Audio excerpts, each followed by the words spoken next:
Okay, next chapter लेके चल रहे हैं तरंगों में व्यतिकरण,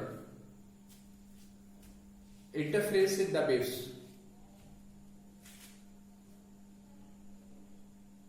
इंटरफेरेंस वेव्स का एक कैरेक्टर है, एक ऐसा गुण है जिसमें जब हमारी प्रकाश तरंगे हो चाहे हमारी ध्वनि तरंगे हो और माध्यम में एक साथ एक ही डायरेक्शन में जब प्रोपेगेट होती है, संचित होती है, तो वो एक दूसरे में सुपर इम्पोज्ड होगी। सुपर इम्पोज्ड होने का मतलब है इंटरमिक्स होगी एक दूसरे में, और इंटरमिक्सिंग होने से हमें एक रिजल्टेंट वेव मिलेगी, परिणामी तरंग मिलेगी। और यह ऑब्जर्व किया गया है, यह देखा गया है कि जो परिणामी तरंग मिलती है इसकी जो रिजल्टेंट इंटेंसिटी होती है, इसकी जो परिणामी तीव्रता होती है, वो ली गई तरंगों की तीव्रताओं के योग से या तो ज्यादा होती है या कम होती है एट द डिफरेंट प्लेसेस, माध्यम के विभिन्न बिंदुओं पर। तो परिणामी तरंग की तीव्रता में जो ये चेंजेस होते हैं, जो ये बदलाव होते हैं, किसी एक स्थान पर जो रिजल्टेंट वेव होगी उसकी इंटेंसिटी बहुत ज्यादा होगी और दूसरे स्थान पर जो रिजल्टेंट इंटेंसिटी होगी बहुत कम होगी। तो ये जो फिनोमिना होता है ये ऐसे तरंगों में देखने को मिलता है जिनकी फ्रीक्वेंसी समान होती है, आवृत्तियां समान होती है, डिफरेंट एम्पलीट्यूड्स की होती है, विभिन्न आयामों की होती है, माध्यम में एक साथ प्रोपेगेट हो रही होती है एक ही डायरेक्शन में। तो इस घटना को, इस क्रिया को हम नाम देते हैं इंटरफेरेंस इन द वेव्स, तरंगों में व्यतिकरण। इंटरफेरेंस इसलिए बोला गया क्योंकि एक दूसरे को इंटरफियर करती है, एक दूसरे में इंटरफियर करने का मतलब है एक दूसरे में व्यवधान उत्पन्न करना। ओके, एक वर्ड होता है इंटरफियर, दखलंदाजी देना मामले में। तो ये तरंगे एक दूसरे के प्रोपेगेशन में दखलंदाजी प्रोड्यूस करती है और उस दखलंदाजी से, उस इंटरफियर होने से रिजल्टेंट वेव बनाती है। किस टाइप की रिजल्टेंट वेव होगी? वो जो रिजल्टेंट वेव होगी उसकी जो परिणामी तीव्रता होगी वो इन दोनों तरंगों की अलग अलग तीव्रताओं के योग से अधिक होती है या कम होती है। ये जो फिनोमिना हो गया इसको नाम देते हैं व्यतिकरण। जिन स्थान पर परिणामी तरंग की जो तीव्रता होती है ज्यादा पाई जाती है उन स्थानों को हम, और उन स्थानों पर होने वाले व्यतिकरण को बोलते हैं समपोसी, कंस्ट्रक्टिव इंटरफेरेंस। यहां पे लिख लेते हैं द इंटरफेरेंस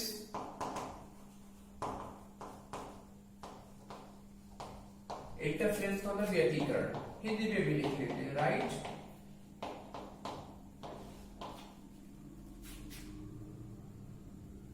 ऐसा इंटरफेरेंस जिसमें परिणामी तरंग की तीव्रता, परिणामी जो तरंग होती है इसको बोलते हैं super imposed wave, super imposed wave. Okay, परिणामी या रिजल्टेंट वेव जिसमें परिणामी तरंग की तीव्रता, जिसे कैपिटल आई बोलेंगे, ये ग्रेटर हो, ज्यादा हो। किससे ज्यादा हो? I1 plus I2। दोनों जो तरंगे हैं, जो हम दो वेव्स कंसीडर करके चल रहे हैं, उनकी अलग अलग तीव्रताओं के योग से। तो ब्रैकेट में लिख सकते हैं ली गई तरंगों की तीव्रताओं का योग, राइट, तीव्रताओं का योग। तो देखो ऐसा इंटरफेरेंस जिसमें हमारी जो सुपरइम्पोज्ड वेव होती है, जो हमारी परिणामी तरंग होती है, जो रिजल्टेंट वेव होती है, अगर उसकी तीव्रता दोनों अलग अलग तरंगों की तीव्रताओं से ज्यादा होती है, तो ऐसे व्यतिकरण को नाम देते हैं समपोषी। Then such type of interference is called, इसको क्या नाम देंगे हम? कंस्ट्रक्टिव।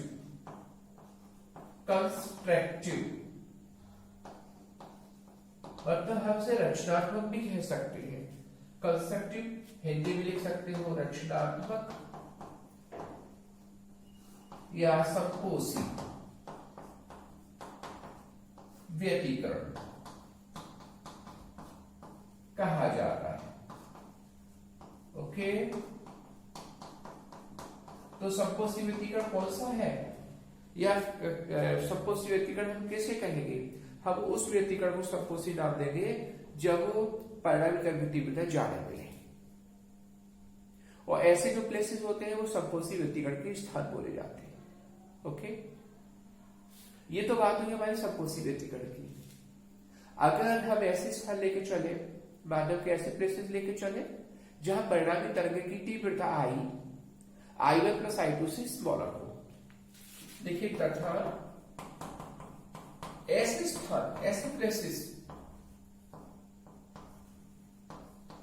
प्लेसेस पर होने वाले व्यतिकरण को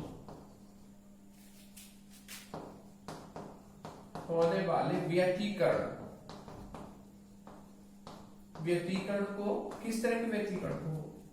जिसमें हमारी जो सुपरइम्पोज्ड वेव है, सुपरइम्पोज्ड जो वेव है की तीव्रता अगर किससे स्मॉलर हो, I स्मॉलर हो I1 प्लस I2 से बहुत कम हो। दो निशान लगा ले, very very smaller. I very very smaller हो, किससे बहुत स्मॉलर हो? I1 प्लस I2 से। There such type of interference, तब इस प्रकार का व्यतिकरण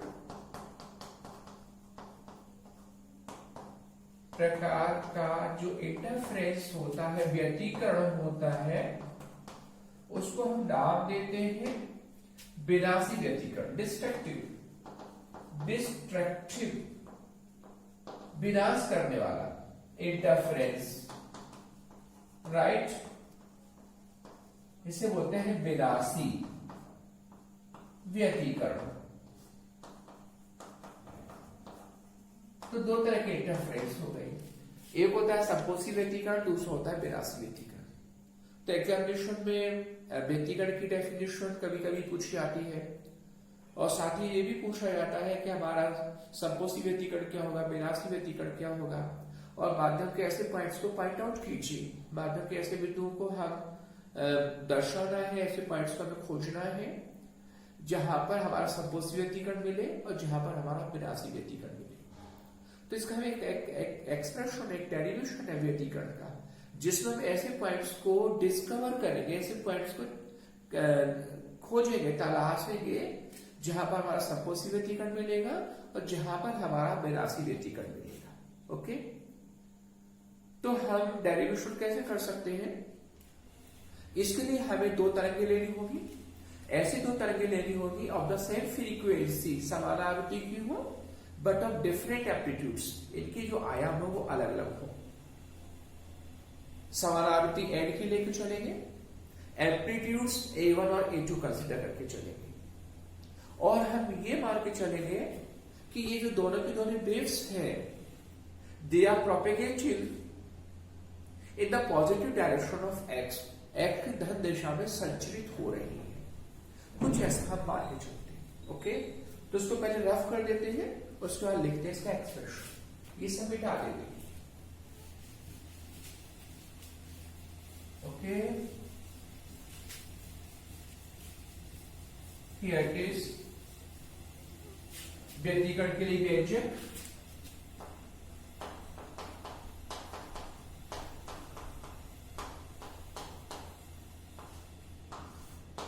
मान के चलते हैं let waves are how many waves, हम 2 वेव्स लेके चल, like 2 waves are same frequency, समान आवृत्ति की हो, सेम फ्रीक्वेंसी एन, उनकी जो फ्रीक्वेंसी है आवृत्ति वो एन है, एच आयाम कैसे हो, एम्पलीट्यूड्स A1 by A2, हमने कुछ ऐसे कंसिडर कर लिया, प्रोपेगेटिंग मूव कर रही है, propagating in positive direction of x, okay, हम मान के चल रहे हैं waves are propagating in the positive direction of x having the frequency n and the amplitudes A1 and A2। बात समझ में आ रही होगी, टफ नहीं है, सिंपल सी बात है। अब हम क्या करना होगा, we have to write the equations, हम इनके समीकरण लिखने होंगे, पहली तरह का समीकरण लिखेंगे, दूसरी तरह का समीकरण लिखेंगे। समीकरण से मतलब क्या होता है, what is meant by the equation. समीकरण का मतलब ये होता है कि जब तरंग प्रोपेगेट होती है तो उनके प्रोपेगेशन से हमारे जो मीडियम के पार्टिकल्स होते हैं वो वाइब्रेट करते हैं, वो कंपन करते हैं, और कंपन करने से वो विस्थापन क्रिएट करेंगे, विस्थापन उत्पन्न करेंगे। तो हमें इनका जो विस्थापन समीकरण होता है वही कहलाता है तरंग का समीकरण। हमने 11th क्लास में पढ़ा होगा। तो अब सबसे पहले पहली तरंग लेके चलेंगे, और जब वो संचरित होगी x की पॉजिटिव डायरेक्शन में, तो हम माध्यम के उस कण का जो मूल से x दूरी पर हो उसको हम लिखेंगे विस्थापन समीकरण, राइट। पहली तरंग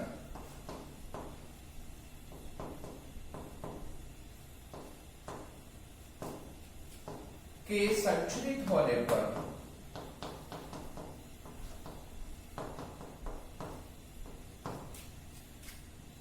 मूल बिंदु से x दूरी पर, स्मॉल x दूरी पर स्थित किसी कण का, किसी पार्टिकल का, किसी कण का किसी क्षण, किसी समय कह सकते हो क्या, किसी क्षण, किसी समय, ब्रैकेट लिख सकते हैं एट टाइम t, किसी समय विस्थापन। हम कौन से कण का लेके चले, तो हम डायग्राम बनाए, तो तरंगों को जनरली हम यूं तो रिप्रेजेंट करते हैं, कितनी तभी, तो हमने वो पार्टिकल ले लिया जो मूल से x दूरी पर है, और t टाइम पर हम इसका इक्वेशन लिखा है। तो क्या होगा विस्थापन समीकरण, y1 बराबर हो जाएगा A1 sin omega t minus kx। आपको याद है ये हमारी परिगामी तरंग का स्टैंडर्ड इक्वेशन होता है। यह तरंग के संचित होने पर माध्यम के कण का विस्थापन समीकरण होता है। y1 इक्वल टू हो जाएगा A1 sin, ब्रैकेट में होगा omega t minus kx। What is the omega here, omega is the frequency, angular frequency of the wave. तरंग की कोणीय आवृत्ति होती है, t वो समय हो गया जिस टाइमिंग पर हम डिस्प्लेसमेंट का मेजरमेंट करना चाहते हैं, विस्थापन का मापन कर रहे हैं। k हमारा कहलाता है संचरण गुणांक, और x होता है माध्यम का वो कण जो मूल बिंदु से x दूरी पर है, माध्यम के कण की position from the original point, originating point. तो हमने विस्थापन समीकरण लिखा। इसी पार्टिकल का इसी टाइम पर दूसरी तरह की वजह विस्थापन समीकरण लिखेंगे। तो we have to write a sentence, इसी कण का इसी समय दूसरी तरंग के कारण, तरंग मतलब एनर्जी तो हो गई, तरंग हम लिख सकते एनर्जी के कारण विस्थापन समीकरण, विस्थापन लिख लेते हैं y2 इक्वल टू क्या होगा आप लोग बताओ। बाई टू इक्वल टू हो जाएगा A two sine omega T minus के एक्स प्लस फाइव और लेके चल रहे हैं। ये प्लस फाइव क्या हो गया, plus five is the phase difference between the two waves. हम जो तरंगे लेके चल रहे हैं उनके बीच में कालांतर। कालांतर मतलब जैसे तरंगे प्रोपिगेट हो रही है तो ये कोई जरूरी नहीं है कि हर एक पॉइंट पर तरंगे समान कला में हो। कला का मतलब होता है स्टाइल ऑफ वाइब्रेशन, उनके चलने में माध्यम के कण जो है वो किस स्टाइल में कंपन कर रहे हैं वो रिप्रेजेंट करते उसकी कला को, तरंग की कला को। तो पॉइंट टू पॉइंट तरंग की जो कलाएं होती है वो बदलती जाती है। तो उस स्थान पर हमने जो तरंग ली है वो तरंग पहली तरंग से कितनी कला में अंतर में है, what is the phase difference between the two considered waves. लेकिन तरंगों के बीच में हमारा फेज डिफरेंस कितना है एट द कंसिडर्ड पॉइंट, लिए गए बिंदु पर, ली गई दूरी पर। तो इसका हमें कालांतर फाइव माना है और इक्वेशन लिखा विस्थापन समीकरण बाई टू बराबर लिखा A two sine omega T minus के एक्स प्लस फाइव, जहां फाइव क्या है, फाइव है उस स्थान पर, उस स्थान पर ली गई तरंगों के बीच, ली गई तरंगों के बीच कालांतर। बहुत इंपॉर्टेंट बात है क्योंकि कालांतर बहुत इंपॉर्टेंट फैक्टर है जो काम आएगा। उस स्थान पर ली गई तरंगों के बीच कालांतर। एक बार हम बात को फिर रिपीट करते हैं, ये जो कालांतर होगा वो पॉइंट टू पॉइंट या यूं कहिए प्लेस टू प्लेस चेंज होता जाएगा। ये हर एक पॉइंट पे एक जैसा नहीं होगा। तो ये कालांतर है उस स्थान पर। अब हम उसी कण का दोनों तरंगों की वजह से परिणामी विस्थापन देखें तो कैसे देख सकते हैं। अब इसको रफ कर देते हैं, इस सब को रफ कर दिया, इसको हम रफ कर देते हैं।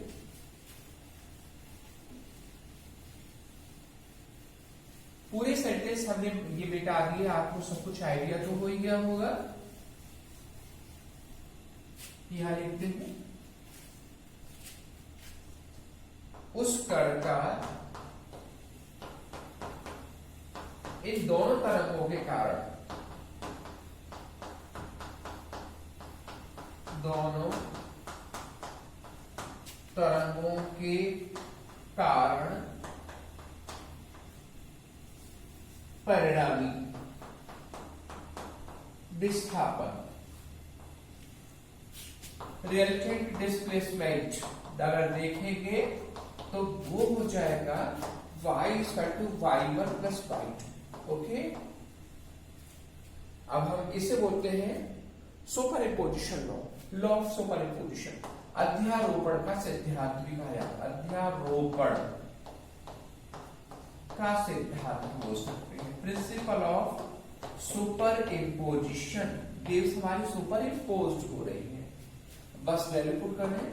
देखो y इक्वल टू y1 का क्या मान है, y1 है a1 sine omega T minus के एक्स प्लस y2 क्या है a2 sine omega T minus के एक्स प्लस 5।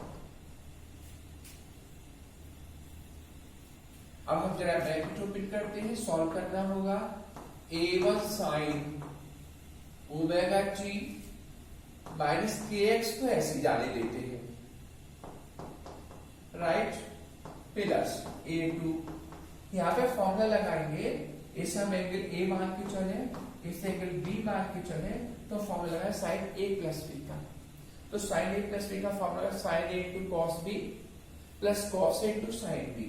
तो यहां जाएगा साइन a के प्लेस पर रहेगा ओमेगा टी माइनस के एक्स इंटू कॉस 5, हमारा जो बी एंगल है वो 5 तो है, प्लस फिर कॉस ए, कॉस आ जाएगा ये हो जाएगा ओमेगा टी माइनस के x into sine b into sine five. इसमें हमने फॉर्मूला लगा दिया साइन ए प्लस बी का, ब्रैकेट ओपन कर दें तो y is equal to a1 sine omega T minus के एक्स प्लस या a2 का मल्टीप्लीकेशन करेंगे तो a2 यह हो जाएगा साइन ओमेगा टी माइनस के x into cos five plus हो जाएगा a2 cos omega T minus के x into sine five, right.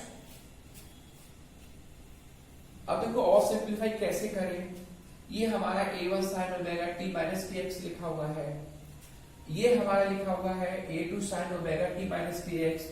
इसमें साइन ओमेगा टी माइनस के एक्स कॉमन ले, क्या मिलेगा, बाई इक्वल टू हमने कॉमन ले लिया साइन ओमेगा टी माइनस के एक्स, ब्रैकेट में क्या बचा, ब्रैकेट में बचेगा यहाँ पर a1 प्लस यहाँ क्या बचेगा, यहाँ बचेगा a2 cos फाइव प्लस ये ऐसे ही लिख लें a2 cos omega T minus के x into sine five, right. अब थोड़ा ध्यान दीजिए, ये a1 plus a2 cos five जो है ये cos का एक टर्म है जो फाइव के पदों में है, तो लेट हम ये मान के चले। नाउ लेट क्या मान ले a1 plus a2 cos five equal to capital A cos theta. ये cos का फंक्शन है, इसको cos में मान लिया।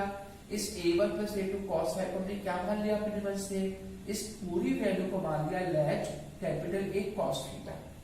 ऐसे ही a2 को अगर हम इसके साथ रखें, इसके साथ, तथा और क्या मान के चले, और हम ये मान लें a2 sin five equal to capital A sin theta.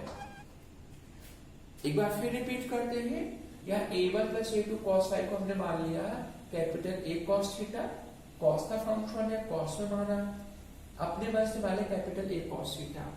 ऐसे a2 sin फाइव पर क्या मान के चले, कैपिटल A sin थीटा। तो ये क्वेश्चन हमारा क्या हो जाएगा, therefore y is equal to, यहाँ पर तो लिखेंगे capital A cos theta, capital A को हम आगे लिख लें, ये capital A sin omega T minus के x into cos theta, okay, plus हमने जो लिखा है a2 sin फाइव, इसको माना कैपिटल A sin थीटा, तो कैपिटल A sin थीटा चलिए पहले लिख लेते हैं, इंटू में कॉस क्या है ओमेगा टी माइनस के एक्स, राइट। कुछ ऐसे तो है।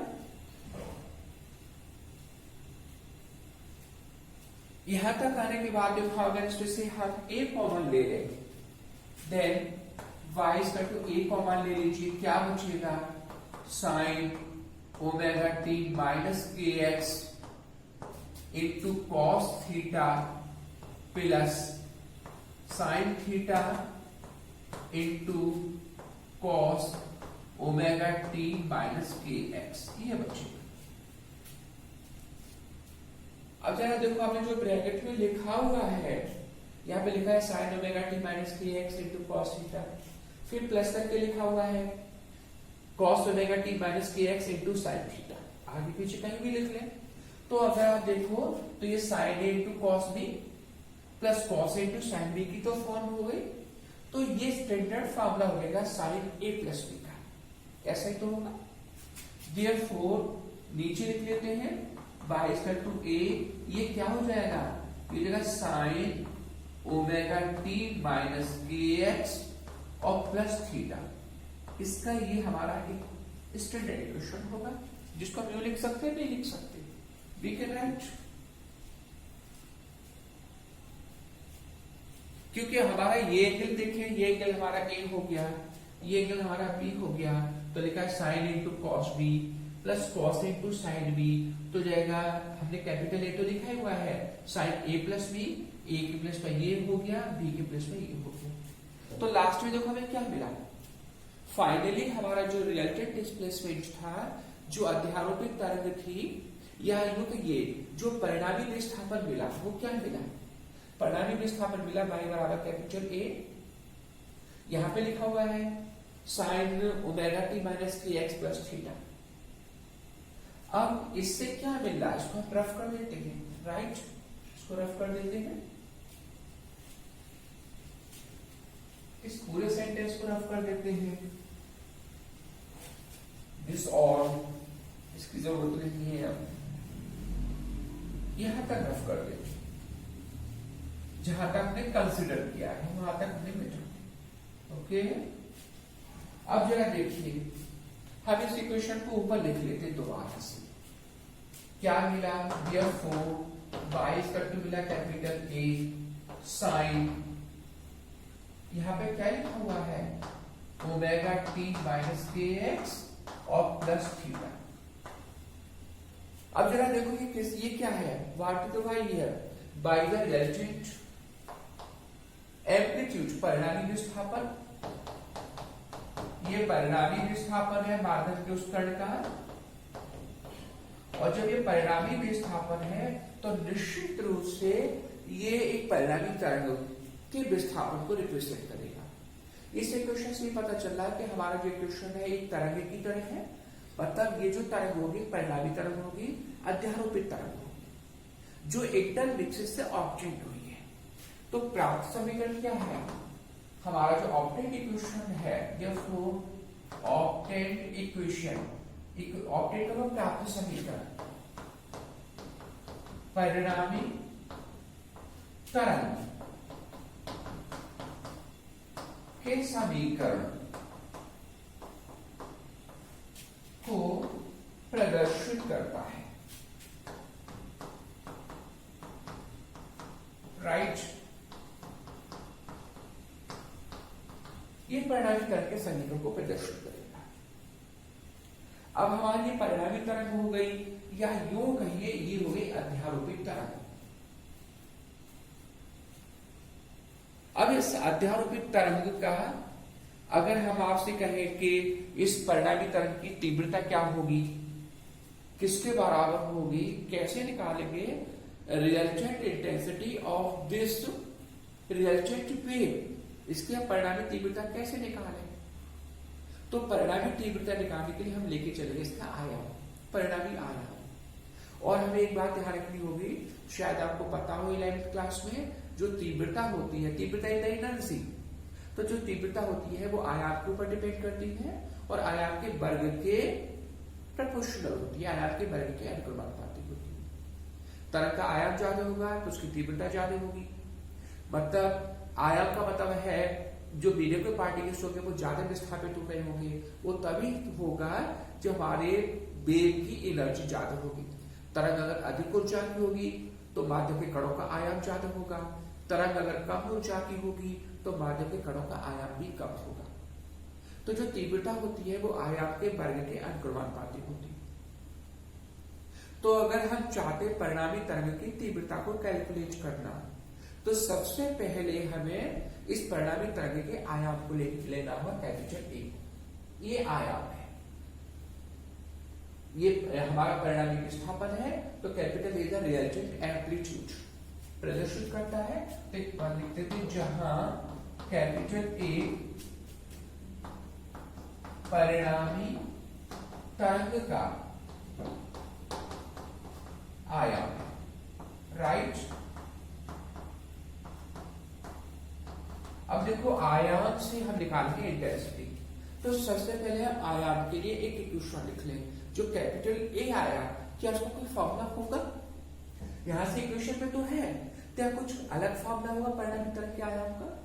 तो हम लिख लेते हैं। कहां से लिखेंगे? हम लिखेंगे वहां से जहां से हमने इक्वेशन को माना।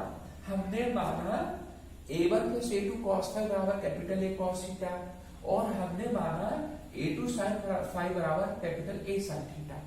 ये जो हमने दो बातें मानी है, इन दोनों इक्वेशंस से, इन दोनों मानी गई बातों से हम कैपिटल ए का मान निकालें। ओके, तो हम क्या लिखें? अब इसको रफ कर देते हैं। अब यहां लिखेंगे नाउ फ्रॉम, कहां से, a1 plus a2 cos phi किसके बराबर माना था हमने, कैपिटल A cos थीटा, तथा a2 sin फाई किसके बराबर माना था, कैपिटल A sin थीटा। यही दो कंडीशंस तो है, इसको रफ कर देते हैं।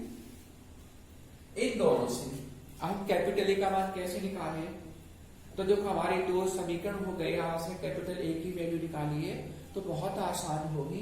अगर हम दोनों इक्वेशंस के स्क्वायर करके जोड़ दें, अगर दोनों के वर्ग करके जोड़ दें तो कैपिटल A का मान निकलेगा।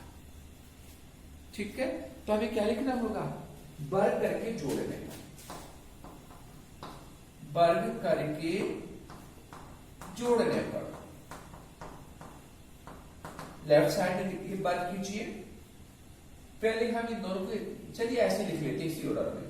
तो ये बैठे a1 plus a2 cos phi का होल स्क्वायर प्लस यहां पर आएगा a2 sin फाई का होल स्क्वायर इक्वल टू, यहां क्या मिलेगा हमें, यहां मिलेगा a square cos square theta plus a square sin square theta, right.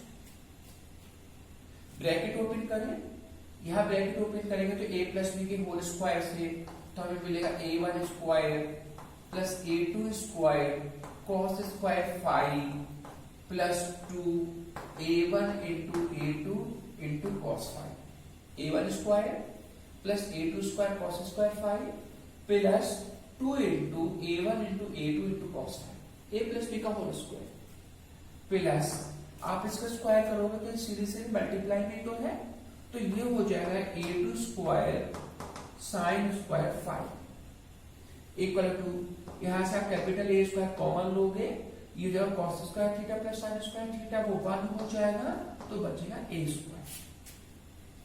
इस a स्क्वायर को इधर लिख ले लेफ्ट में, तो a square equal to therefore, अब देखो यहाँ पर a1 स्क्वायर है, यह है a2 square cos square phi, एक जगह है a2 square sine square phi, तो इन दोनों को पास पास लिख ले। तो सबसे पहले लिख लेते हैं a1 स्क्वायर प्लस किसको पास लिख ले, a2 square cos square phi plus इसके पास में क्या लिख ले, a2 square sine square phi plus में कितना है 2a1 a2 cos phi, right. अब यहां से a2 स्क्वायर कॉमन ले लेंगे तो हमारा a square equal to a1 square plus, जब यहां से a2 स्क्वायर कॉमन लेंगे तो ब्रैकेट में बचेगा cos square phi plus sine square phi, ये 1 हो जाएगा तो रह जाएगा a2 square, okay, plus 2a1 a2 cos phi. तो हमें देखो लास्ट में फाइनली क्या इक्वेशन मिला, हमें इक्वेशन मिला capital A square equal to a1 square plus a2 square plus 2a1 a2 cos phi. ये फॉर्मूला भी अपने आप में इंपॉर्टेंट है, कहां पर इसका यूज होगा वो बताएंगे, पहले इसे बॉक्स लगाओ। अभी हमें फाइनल रिजल्ट नहीं मिला, जो हम चाह रहे वो नहीं मिला, लेकिन हमें एक इक्वेशन मिला। क्या मिला, हमें मिला कैपिटल A स्क्वायर बराबर मिला a1 square plus a2 square plus 2a1 a2 cos phi.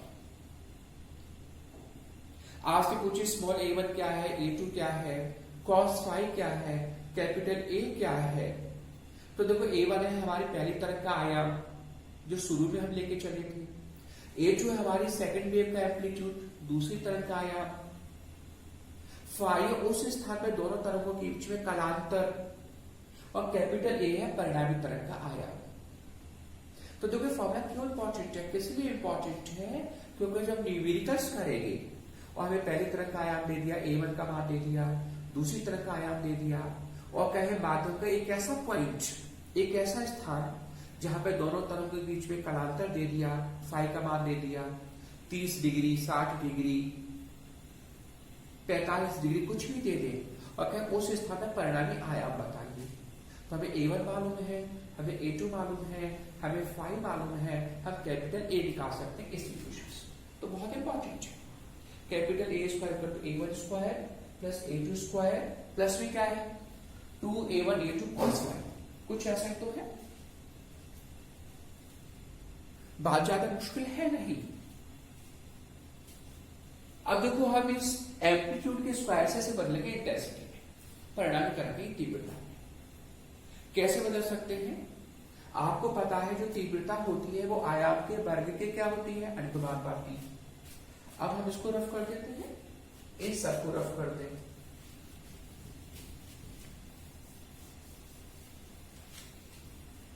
You know, but as capital I proportional होता है ए स्क्वायर, तीव्रता आयाम के वर्ग के अनुपाती, और we can write I equal to k A square. कुछ ऐसा ही लिख सकते हैं। तो देखो हमारा जो इक्वेशन जो आयामों में आया हुआ है, अगर उसे तीव्रताओं में बदलना चाहे तो उस इक्वेशन के दोनों साइड्स को पहले हम के से मल्टीप्लाई करें। Therefore, from क्या आया है A square equal to A1 square plus A2 square plus 2A1 A2 cos phi, यही तो है। हम हर एक टर्म को के से मल्टीप्लाई करें तो k टू a स्क्वायर। ये हम क्यों कर रहे हैं? हम कर रहे हैं इसे इंटेंसिटी में कन्वर्ट करने के लिए। k to a square to k into A1 square plus k into A2 square plus 2 into k A1 A2 cos phi. No difference. हर एक टर्म में हमने k का मल्टीप्लिकेशन कर दिया, k इंटू a स्क्वायर उसका to k into A1 square plus k into A2 square plus 2k A1 into A2 into cos phi. और हम इसको यो भी लिख सकते हैं, तो यहां रफ कर देते हैं, और k into a square equal to, here it is, we can write, क्या लिखेंगे हम? इसको लिख सकते हैं k into A1 square plus k into A2 square plus 2, और इसको हम लिख सकते हैं root k into A1 square into root k into A2 square into cos। हमने k को रूट में लिखा, तो जो मल्टीप्लिकेशन में है root k into A1 square. अच्छा A1 यहाँ पर A1 है, रूट में लिखा तो हमने लिखा A1 स्क्वायर, A2 में फिर रूट लिखा, ये हो गया k इंटू A2 को लिखा हमने A2 स्क्वायर। ऐसा क्यों लिखा है अभी बताएं। बोला इसको हमने रूट में लिख लिया, इसको रूट में लिख लिया, k को हमने दोनों के साथ लिखा अंडर रूट के अंदर, क्योंकि रूट के इंटू रूट के में तो कन्वर्ट हो जाएगा। ये हमने इसलिए लिखा क्योंकि इसे लिख सकता है परिणामी तरंग की तीव्रता I इक्वल टू, ये हो गया हमें पहली तरंग की तीव्रता I1 प्लस ये क्या हो जाएगी दूसरी तरंग की तीव्रता I2 प्लस ये क्या हो जाएगा 2। इसे हम क्या बोलेंगे, ये रूट के अंदर का रूट हो जाएगा I1 इंटू हो जाएगा रूट I2 इंटू cos। ये हमारा I1 है, ये हमारा I2 है, ये रूट के भीतर है, ये भी रूट के भीतर है, तो root I1 into root I2 into cos। ये हमारा इक्वेशन है, ये हमने बॉक्स में लगा दिया। ये किसका इक्वेशन है? ये हमारा इक्वेशन है परिणामी तरंग की तीव्रता का।